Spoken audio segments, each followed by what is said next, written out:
আলী সাকালের মতো ওস্তাদ আর ধূর্ত নাপিত সে সময়ে মেলায় ভার ছিল। বাগদাদের যত বড় লোক তাকে দিয়ে খেউরি করাতেন, গরিবকে সে গ্রাহ্যই করত না।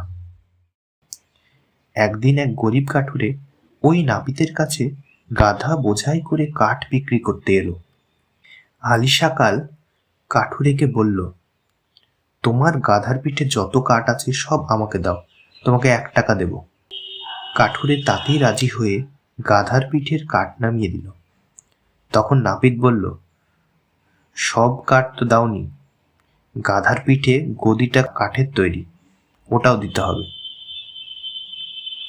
কাঠুরে তো কিছুতেই রাজি হলো না, কিন্তু নাপিত তার আপত্তি গ্রাহ্য না করে গদিটা জবরদস্তি করে কেড়ে নিয়ে কাঠুরেকে 1 টাকা দিয়ে বিদায় করে দিল।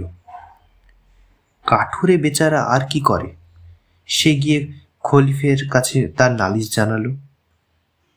খলিফ বললেন, তুমি তো গাধার পিঠের সমস্ত কাঠ দিতে রাজি ছিলে, তবে আর এখন আপত্তি করছো কেন? কথা মতোই তো কাজ হয়েছে। তারপর কাঠুরের কানে ফিসফিস করে কি যেন বললেন। কাঠুরেও মুচকি হেসে জো হুকুম বলে সেলাম ঠুকে চলে গেল। কিছুদিন বাদে কাঠুরে আবার নাপিতের কাছে এসে বলল, নাপিত সাহেব, আমি আর আমার সঙ্গীকে খেউরি করার জন্য তোমাকে 10 টাকা দেব। তোমার মতো ওস্তাদের হাতে অনেক বেশি টাকা দিয়েও খেউরি হতে পারলে জন্ম সার্থক হয়। তুমি কি রাজি আছো?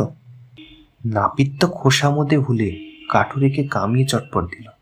তারপর তাকে বলল, কই হে তোমার সঙ্গী? কাঠুরে তাড়াতাড়ি ছুটে গিয়ে তার গাধাটি এনে হাজির করল। নাপিত তো বেজায় চটে গিয়ে দাঁত মুখ খিঁচিয়ে ঘুষি বাগিয়ে বলল, এত বড় বেয়াদবি আমার সঙ্গে? সুলতান, খলিফ, আগা, বেগ, যার হাতে খেউরি করার জন্য সর্বদাই খোসামত করে, সে কিনা গাধাকে কামাবে? বেরোও এক্ষুনি এখান থেকে। কাঠুরে নাপিতের কথার কোনো উত্তর না দিয়ে শটান গিয়ে খলিফের কাছে হাজির। খলিফ তার নালিশ শুনে আলী সাকালকে ডেকে পাঠালেন।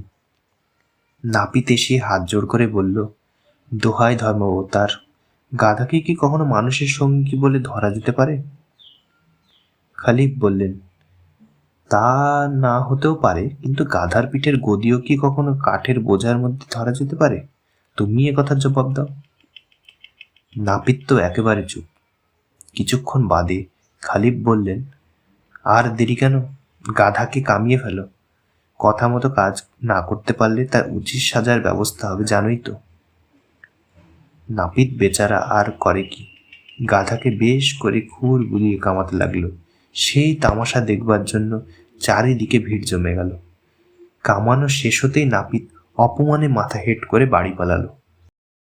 কাঠুরেও ন্যাড়া গাধায় চড়ে নাচতে নাচতে বাড়ি পালালো। শুনলেন সুকুমার রায়ের লেখা বুদ্ধিমানের সাজা।